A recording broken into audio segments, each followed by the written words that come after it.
नमस्कार, आप देख रहे हैं रियो में जी और मैं हूं आपके साथ अर्पिता आर्या। भारतीय बैडमिंटन की सबसे पहले बात करेंगे। भारतीय बैडमिंटन दल रियो ओलंपिक के छठे दिन अपने अभियान की शुरुआत करने उतरेगा। पूरे देश को उससे पदक की उम्मीद है और वो भी चाहेंगे कि इस बार लंदन ओलंपिक में मिली सफलता को न सिर्फ दोहराया जाए बल्कि उसमें इजाफा भी किया जाए। इस बार भारत के रिकॉर्ड 7 बैडमिंटन खिलाड़ी ओलंपिक में हिस्सा ले रहे हैं।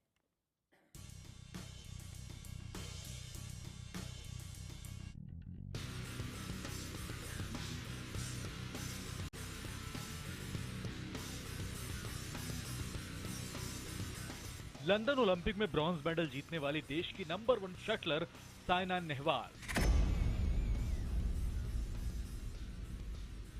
और विश्व चैंपियनशिप में 2 बार ब्रॉन्ज मेडल अपने नाम कर चुकी पीवी सिंधु के प्रदर्शन पर देश की निगाहें टिकी होंगी।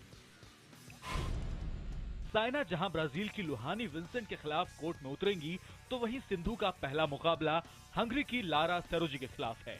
साइना इस बार अपने पदक का रंग बदलने को बेताब हैं और मौजूदा फॉर्म और उनकी ड्रॉ को देखते हुए निश्चय ही उनसे दोबारा पदक की उम्मीद है। You can say like that, yes. So recently उसने वो थोड़ा वो चाइनीज वगैरह को प्लेयर्स को हारा और कैरोलिना मरीन को भी हारा। So it is she's much better prepared. Definitely, she's more hopeful this time. Men's single मुकाबले में के श्रीकांत से भी काफी उम्मीदें हैं। मौजूदा फॉर्म को देखते हुए श्रीकांत अगले दौरे में पहुंचने के प्रबल दावेदार हैं। श्रीकांत का पहला मैच मैक्सिको के लीनो मुनोज के खिलाफ है और वहीं मेंस डबल्स में मनु अत्री और बीएस रेड्डी पदक दिलाने की कोशिश करेंगे। एशियन चैंपियनशिप की ब्रॉन्ज मेडल विजेता ज्वाला गुट्टा और अश्विनी पोनप्पा भी इस समय फॉर्म में हैं। हालांकि इन दोनों का पहला मुकाबला ही वर्ल्ड नंबर 1 जोड़ी जापान की ए ताकाशाही और एम मात्सुमो के खिलाफ है। जाहिर है महिला जोड़ी को पूरा दम लगाना होगा। ये पहला मौका है जब भारत की 2 महिला खिलाड़ियों ने सिंगल्स मुकाबलों के लिए ओलंपिक में क्वालिफाई किया है। साथ ही ये पहला मौका है जब पुरुषों के डबल्स टीम ने भी ओलंपिक के लिए क्वालिफाई किया हो। लेकिन भारत के लिए अगर बैडमिंटन में पदक लाने की सबसे बड़ी उम्मीद कोई है तो वो है रिकॉर्ड तीसरी बार ओलंपिक में खेलने वाली साइना नेहवाल। कैमरामैन पीके दास के साथ विमल कुमार, IBN 7। भारतीय बैडमिंटन टीम के मुख्य कोच पुलेला गोपीचंद को उम्मीद है कि इस बार रियो में बैडमिंटन स्पर्धा में पदकों की संख्या में इजाफा होगा। गोपीचंद से एक्सक्लूसिव बात की हमारे संवाददाता विमल कुमार ने। पुलेला गोपीचंद किसी परिचय के मोहताज नहीं है। 2001 में जब ऑल इंग्लैंड चैंपियन वो बने थे, तब से भारत में बैडमिंटन को एक अलग दिशा मिली। गोपीचंद, आप कोच थे, खुद आप ओलंपिक में मेडल नहीं जीत पाए, लेकिन आज आपने एक रिकॉर्ड बनाया, एक ऐसी टीम तैयार की, 7 खिलाड़ी आए ओलंपिक में, रिकॉर्ड। बहुत ज़्यादा उम्मीदें हैं इस बैडमिंटन के दल से। आई थिंक काफ़ी अच्छा रहा है प्रदर्शन अब तक क्वालिफिकेशन के लिए। अब देखना होगा कि कैसे हमारे खिलाड़ी सारे इस मकाम पे आके परफॉर्म करेंगे। ओवरऑल अगर देखा गया तो मेंस डबल्स का एक बेहतरीन परफॉर्मेंस रहा है यहाँ आने के लिए, क्योंकि 16 का ड्रॉ होता है तो उसमें आना एक बड़ी अच्छी परफॉर्मेंस मैं मानता हूँ। जाहिर सी बात है, पूरी इंडिया की बात करें, हर कोई जो पहला नाम आता है हर किसी के जहन में साइना नेहवाल और संधू का, इन दोनों से सबसे ज़्यादा। लेकिन साइना नेहवाल का अगर पहला राउंड देखें तो लग रहा है कि उनके लिए ज़्यादा मुश्किलें नहीं होगी, लेकिन संधू को शुरुआती दौर में ही मुश्किल आ सकती है जिस तरह का ड्रॉ। डेफिनेटली जो कॉमनवेल्थ में एक प्लेयर जिससे हारा है मिशेल ली, उसी के साथ फिर वापस खेलना पड़ेगा पहला ही दौर में, और मैं मानता हूँ कि वहाँ पे काफ़ी अच्छा टक्कर होगा। बट ओवरऑल अगर देखा गया तो अगर मेडल जीतने की हम बात करते हैं तो ड्रॉ की इतनी अहमियत नहीं रहती है। स्टेडियम अच्छा है और कंडीशंस भी अच्छे हैं, और मैं मानता हूँ कि प्लेयर्स को अपना सर नीचे रख के अगर अच्छा परफॉर्म करेंगे, definitely will have some good performance. लोगों को लगता है कि साइना नेहवाल, हालांकि हाल में के दिनों में उनके लिए फिटनेस की समस्या आ रही है, इसके बावजूद जो उनका लड़ने का लड़ाकू नज़रिया है, वो अपने लंदन के मेडल का रंग बदल सकती हैं, बेहतर कर सकती हैं। ज़रूर, I think she has the potential, और जिस तरीके से उन्होंने पिछला जो ऑस्ट्रेलियन ओपन, जो इसके पहले जो लास्ट टूर्नामेंट था उसमें खेला है, उस हिसाब से अगर हम देखेंगे तो डेफिनेटली वो यहाँ पे मेडल बेहतर बनाने के लिए डेफिनेटली मौका है। महिला डबल्स का अगर देखें तो ज्वाला गुट्टा और अश्विनी की जो जोड़ी है, उनसे भी उम्मीदें की जा सकती है। उनके भी अगर ड्रॉ को देखें तो बहुत ज़्यादा मुश्किल ड्रॉ नहीं है उनका।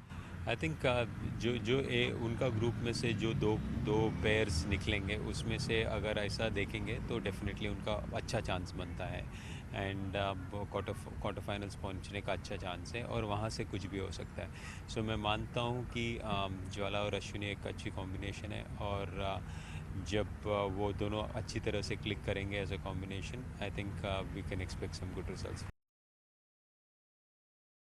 चलिए अब बात तीरंदाजी की कर लेते हैं। तीरंदाजी में कल भारत के लिए अच्छा दिन रहा। पुरुष तीरंदाजी में आंतनु दास के बाद आज महिला तीरंदाजी में दीपिका कुमारी और बोमडिला देवी सिंगल्स इवेंट के प्री क्वार्टर फाइनल में पहुंच गई है।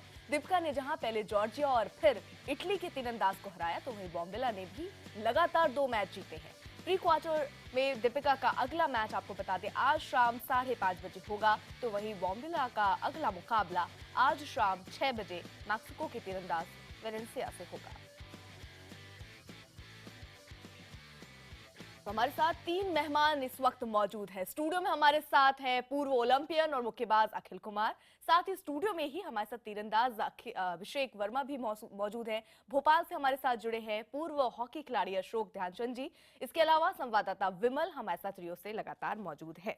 सबसे पहले मैं रुख यहाँ पर अभिषेक आपका ही करना चाहूंगी, क्योंकि नजरें यहाँ दीपिका और बोमडिला पर है, क्योंकि बेहतरीन फॉर्म जो हम उनका देख रहे हैं। जब उनका डबल्स था तब उन्होंने बेहतरीन नहीं खेला, लेकिन अब क्या वो वहाँ के एटमॉस्फेयर और सब कुछ में ढल गई है जिससे बेहतरीन प्रदर्शन अब देखने को मिल रहा है? जी, प्रदर्शन पहले भी वो अच्छा ही कर रहे थे और जो टीम्स उन्होंने खेला टीम में आप देखेंगे तो विंडी कंडीशन बहुत रफ थी वहाँ की और कहीं ना कहीं अब उनको थोड़ा सा एटमॉस्फेयर में ढले हैं और अपनी पीक पे आए हैं और अच्छा परफॉर्म कर रहे हैं। अगर आप देखें तो कंसिस्टेंटली वो 28, 29, 30 ऐसे राउंड्स कर रहे हैं और बहुत अच्छे से आगे बढ़ रहे हैं। तो उम्मीदें अब काफ़ी बढ़ गई हैं, तीनों की तीनों टॉप 16 में हैं। तो चांसेस अच्छे आगे हैं। के लिए क्या रणनीति या कैसे उतरना चाहिए, किस सोच के साथ उतरना चाहिए और कितनी उम्मीद हमें रखनी चाहिए पता है? मेरे हिसाब से तो बस उनको बस यही अपनी फॉर्म मेंटेन करके आगे चलना चाहिए। ओपिनियन कौन है कौन नहीं है, इजी है टफ है, सब कुछ भूल करके जैसे अपने परफॉर्म कर रहे हैं वैसे ही उसमें ही आगे बढ़ते रहने चाहिए और डेफिनेटली आप मेडल मैचेस में आ जाएंगे। बिल्कुल उम्मीद हम यही लगा कर रखे, क्योंकि दीपिका अच्छे फॉर्म में दिख रही हैं और हम अब उम्मीद कर रहे हैं कि पदक हमारी झोली में गिरे। उधर बॉक्सिंग की अगर बात करें तो boxer Manoj Kumar 64 kilo light weight वर्ग में प्री क्वार्टर फाइनल में पहुंच गए हैं। मनोज ने लिथुआनिया के पेट्रोस्कस को 2-1 से हराकर प्री क्वार्टर फाइनल में जगह बनाई है। शुरुआती राउंड में ही मनोज ने मुक्केबाज पर दबाव बनाया और लगातार दोनों बाउट अपने नाम किया, लेकिन तीसरा जो बाउट था वो लिथुआनिया मुक्केबाज के नाम रहा। अब 14 अगस्त को प्री क्वार्टर फाइनल में मनोज का सामना उज्बेकिस्तान के मुक्केबाज से होगा। अखिल हमारे साथ मौजूद है। अखिल, बेहतरीन खेल हम इनका भी देख रहे हैं, उम्मीद कितनी रखनी चाहिए? आप पूरी उम्मीद रख सकते हैं मनोज कुमार से, और जिस तरीके से मनोज ने पूरे रिंग का प्रयोग किया, कॉर्नर टू कॉर्नर और बैकवर्ड फॉरवर्ड हर तरीके से पंच उसने यूज़ किया। और इस पूरी बाउट के अंदर अगर आप देखोगे तो लेफ्ट राइट हुक अपरकट हर एक पंच का यूज़ किया गया। साथ के साथ बड़ा ही सेंसेबल तरीके से मनोज ने ये बाउट लड़ी है। हाँ, जो थर्ड राउंड था वो इम्प्रेसिव नहीं था, लेकिन राउंड ठीक था और उसका खामियाजा उनको भुगतना पड़ा और वो राउंड उनके हाथ से चला गया। फिर भी मनोज 2-1 से बाउट को जीत ले गए। अच्छा, 14 अगस्त जब प्री क्वार्टर फाइनल होगा, मनोज को उज्बेकिस्तान के मुक्केबाज से उनका सामना करना होगा, कितना टफ आप देख रहे हैं? अगर देखा जाए तो मनोज ने जिस बॉक्सर को हराया वो ज़्यादा टफ था, क्योंकि वो मेडलिस्ट था 2012 का। लेकिन उज्बेकिस्तान के बॉक्सर से मनोज अभी 2015 की जो एशियन चैम्पियनशिप थी उसमें उसने लॉस किया था। पर उम्मीद है जिस तरीके से मनोज खेल रहा है, परफॉर्म कर रहा है, तो वो अच्छा ही खेल पाएंगे। हाँ, अच्छा ही चलिए अब खेलेंगे। हॉकी की बात कर लेते हैं। भारत की महिला हॉकी टीम को कल ऑस्ट्रेलिया ने 6-1 से हरा दिया। लीग मैचों में भारतीय टीम की ये लगातार दूसरी हार है और इस हार के साथ क्वार्टर फाइनल में पहुंचने की भारत की उम्मीदें लगभग खत्म हो गई हैं। वहीं पुरुष हॉकी की अगर बात करें तो टीम का मुकाबला आज शाम 6:30 बजे से नीदरलैंड से होगा। 36 सालों के बाद ओलंपिक में क्वार्टर फाइनल में पहुंची भारतीय टीम का लक्ष्य नीदरलैंड को हराकर जीत की जो लय है उसको बरकरार रखने का होगा और पूल में टॉप पर बने रहने का भी होगा। अशोक जी हमारे साथ बने हुए हैं। अशोक जी, बेहतरीन खेल, मैंने काफी एक अरसा हो गया जब पुरुष हॉकी टीम को इस फॉर्म में देखा है, क्या ये फॉर्म आज भी बरकरार रहेगी?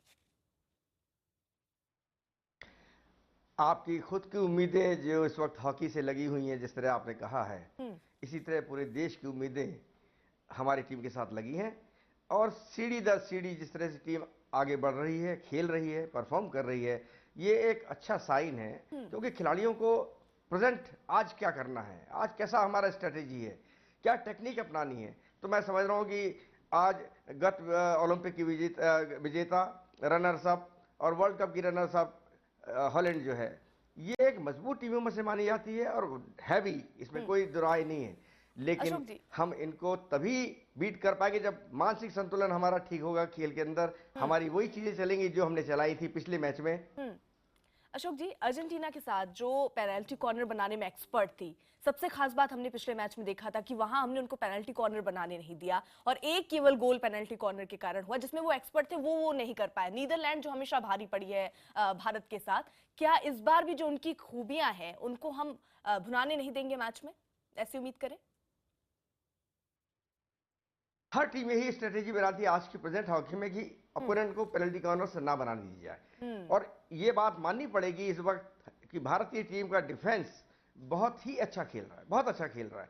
फॉरवर्ड लाइन में जैसा मैं कहता चला रहा हूं कि हमारी कहीं कमजोरियां हैं जहां हमें गोल करने चाहिए। रहा हॉलैंड की टीम की बात, तो रॉबर्ट विंडर है उसके अंदर, जेरोइन हार्ट्स है, बिली वेकर है, ये वो नाम है जिन्होंने हॉलैंड टीम को एक मजबूती दी हुई है। और इनके फॉरवर्ड लाइन के अटैक्स बहुत तेज, बहुत काउंटर अटैक पे जाते हैं। काउंटर अटैक का मतलब ये है कि जब उनको मिडफील्ड में बॉल मिलना या 25 में मिलना अपोनेंट के, उसको बॉल को मूवमेंट करके एकदम से आगे बढ़ा देना, तो उसको रोकने के लिए आज हमारे मिडफील्डर के साथ साथ फॉरवर्ड लाइन के खिलाड़ियों को भी बहुत मेहनत करनी पड़ेगी। जैसा पिछले मैचों में उन्होंने किया कि कहीं भी किसी अपोनेंट टीम को रूम नहीं दिया खेलने के लिए, उनको मौके नहीं दिए अच्छे पास देने के लिए, उनके ऊपर हावी रहे, उनके ऊपर हमेशा रीटैकल करते रहे। तो ये वो चीजें हैं जो हॉकी के खेल में इस बार देखने को मिल रही हैं। और उसका सिर्फ एक ही कारण है कि टीम के अंदर एकजुटता होना, उनके अंदर संकल्प लेके कमिटमेंट के साथ और चैंपियन की तरह फील्ड पर उतर रहे हैं। अशोक जी, मैं देख रही हूँ, लग ही नहीं रहा कि काफी अरसे के बाद हम आज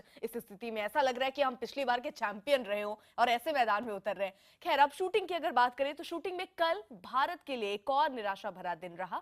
भारत की सबसे बड़ी पदक की उम्मीद जीतू राय 50 मीटर पिस्टल इवेंट में हार गए। जीतू क्वालिफिकेशन राउंड में 12वें स्थान पर रहे, जबकि भारत के एक और शूटर प्रकाश नंजप्पा क्वालिफिकेशन राउंड में 25वें स्थान पर रहे। इसी के साथ रियो ओलंपिक में एक भी शूटर भारत को पदक नहीं दिलवा पाया। वेट लिफ्टिंग की अगर बात करें तो 77 किलो वर्ग में भारत के सतीश शिवलिंगम को भी हार का सामना करना पड़ा। कुल 329 किलो वजन उठाकर सतीश चौथे स्थान पर रहे। जूडो के 90 किलो वर्ग कैटेगरी में भारत के अवतार सिंह के पहले दौर में ही शरणार्थी ओलंपिक एथलीट पोपुला ने 1-0 से उन्हें हरा दिया। हमारे साथ विमल बने हुए हैं, हमारे सहयोगी रियो से। विमल, दुख यहाँ इस बात का नहीं है कि हम कोई पदक नहीं ला पाए, दुख इस बात का है कि जो हम बेहतरीन खेल सकते थे, जो हमारा बेहतरीन रैंक था, जो हमारा टारगेट हो सकता था बेहतरीन, वो बेहतरीन प्रदर्शन भी हम अपने खिलाड़ियों को देख रहे हैं नहीं कर पाए इस बार।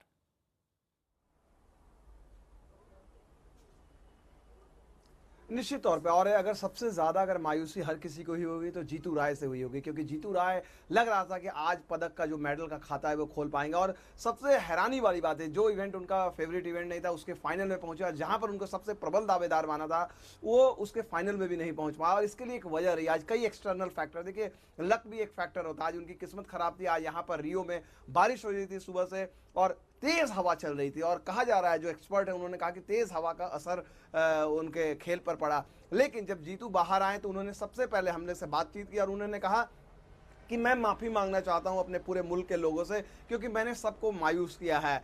लेकिन हमें ये नहीं भूलना चाहिए कि आज जीतू अपना पहला ओलंपिक खेल रहे थे और हो सकता है ये अनुभव उन्हें आने वाले ओलंपिक में फ़ायदा दे। क्योंकि हमें नहीं भूलना चाहिए, अभिनव बिंद्रा ने जब अपना गोल्ड मेडल जीता था वो तीसरे ओलंपिक में जीता था 2000 और 2004 की नाकामी के बाद। तो कहीं ना कहीं एक ओलंपिक में, पहले ओलंपिक में जीतू यादव अपने भले ही पदक जीतने में नाकाम रहे हो, या फिर कई ऐसे खिलाड़ी हैं जो शायद पदक नहीं जीत पा रहे हो लेकिन कहीं ना कहीं भविष्य के लिए भारत के लिए बेहतरीन होगी। लेकिन अगर आप सिर्फ प्योरली अगर रिजल्ट के नतीजे से देखें तो मायूसी होगी आपको। चलिए विमल, बहुत बहुत शुक्रिया। तमाम गेस्ट हमारे साथ बने हुए थे, आप सभी का बहुत बहुत शुक्रिया हमसे जुड़ने के लिए। फिलहाल एक छोटे से ब्रेक के लिए यहाँ रुक रहे हैं, आप कहीं मत जाइएगा, बने रहिए रियो में जियो के साथ।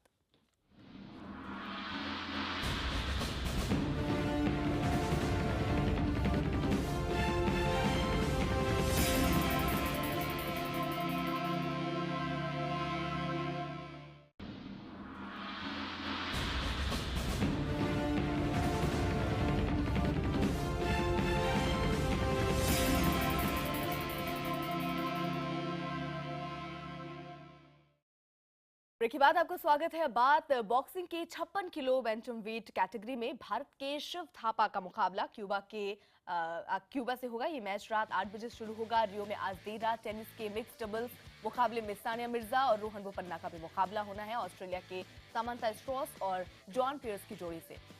बुधवार को हुए बारिश के चलते ये मैच अगले दिन के लिए स्थगित कर दिया गया था। ओलंपिक में आज से गोल्फ के मुकाबले भी शुरू हो रहे हैं।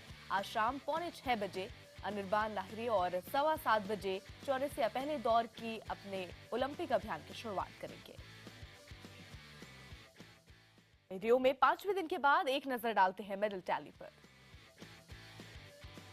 मेडल टैली पर अगर नजर डालें तो अमेरिका नंबर 1 पर मौजूद है 30 पदकों के साथ, जिसमें 10 गोल्ड मौजूद हैं, 10 सिल्वर मौजूद है और 9 ब्रॉन्ज। चीन की बात करें दूसरे पायदान पर है 21 पदकों के साथ। जापान 17 पदकों के साथ तीसरे स्थान पर। भारत का भी खाता नहीं खुल पाया है।